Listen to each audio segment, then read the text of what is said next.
Hey everyone, Doug here with B&H. We've got some exciting new cameras from Canon today, the EOS R7 and R10. Both are the first mirrorless APS-C cameras from Canon utilizing the RF mount and bring their most recent technologies into smaller, lighter camera bodies.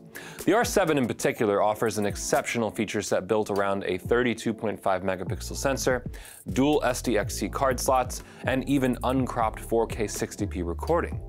The R10, meanwhile, features a 24.2 megapixel sensor and shares a lot of the same features. For those looking for something in that enthusiast level APS-C class in a mirrorless body, these just might be the cameras you've been waiting for. Before we dive into the differences between the two cameras, the R7 and R10 actually share a lot in common. Both are, of course, RF mount APS-C cameras, but they also share the same Digic 10 processor, and with that, AI processing that is actually derived from the EOS R3. They also both have 651 AF points, the same 2.36 million dot EVF, a 15 FPS mechanical burst speed, and an extended ISO range all the way up to 51,200. In other words, a lot of the key features are in both cameras, but there are some areas where the R7 really shines. The R7 really packs in a lot of features here that you wouldn't necessarily expect, and we primarily shot with it for that reason. The 32.4 megapixel sensor produces gorgeous images that are vibrant and clean. We've paired it with Canon's also newly announced RF-S 18 to 45mm f4.5 to 6.3 IS STM and 18 to 150mm f3.5 to 6.3 IS STM lenses. These are APS-C lenses, so they do take advantage of the smaller image circle needed for the R7 and R10, and they look fantastic. AF combined with burst shooting is satisfying to use, to say the least. You gotta love the sound of 15 FPS mechanical. Even better, the R7 benefits from its in-body stabilizer that makes handheld shooting effortless with up to 7 stops of stabilization. Now, one cool feature they've added here is a raw burst mode where you can record a short half-second buffer of raw images before you even hit the shutter.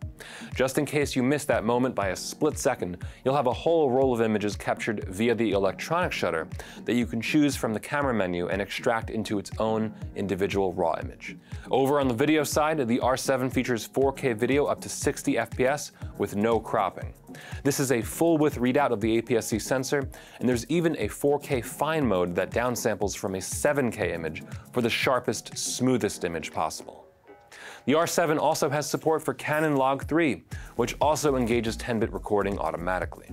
Moving over to the EOS R10, most of the key features remain. The resolution here is 24.2 megapixels, but the images are still sharp and colorful. AF on the R10 is just as reliable and accurate as the R7, and burst shooting remains at 15 FPS, including the half-second pre-shutter buffer. Video-wise, the R10 has 4K 60p recording as well, but it does crop the video from the APS-C sensor, so you won't have a full readout here. You do get a full readout up to 4K 30 FPS, however. The R7 and R10 are, as you would expect, smaller than their full-frame siblings, and so they both differ in terms of button layout and ergonomics. To start, both cameras have a 3-inch vari-angle LCD screen, but the R7 has a 1.62 million dot panel, while the R10 has a 1.04 million dot panel. The top buttons and mode dial are largely similar between the two, but things change when it comes to the exposure wheels and rear controls.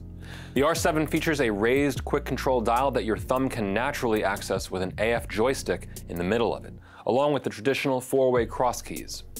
The R10 shifts the quick control dial up to the top, but it does maintain the joystick in the same position, and more specifically labels the cross keys to accommodate the slightly smaller body.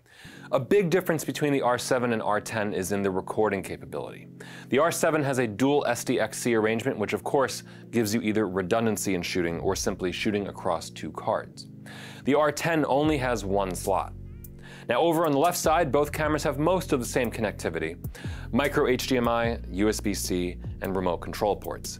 What you'll notice though is that while both cameras have a 3.5mm mic-in jack, only the R7 has a headphone jack for monitoring sound. By the way, the USB-C can be used to charge the camera, and it's MFI capable, meaning you can hook it up to an iPhone and view your images directly through the phone's camera roll. Battery-wise, the R10 uses the LPE17, while the R7 uses the relatively new LPE6NH. One more key difference is that the R10 has a built-in flash, whereas the R7 does not. So it's great to see Canon taking the RF mount into APS-C territory, and both the R7 and R10 are amazing options for those looking to get into the system. The R7 in particular really straddles the line of enthusiast and pro and could possibly be a secondary camera to a full-frame shooter, while the R10 offers a lot of the same features in a more affordable, accessible camera body. So that's it for the Canon EOS R7 and R10. This is Doug with B&H, and I'll see you next time.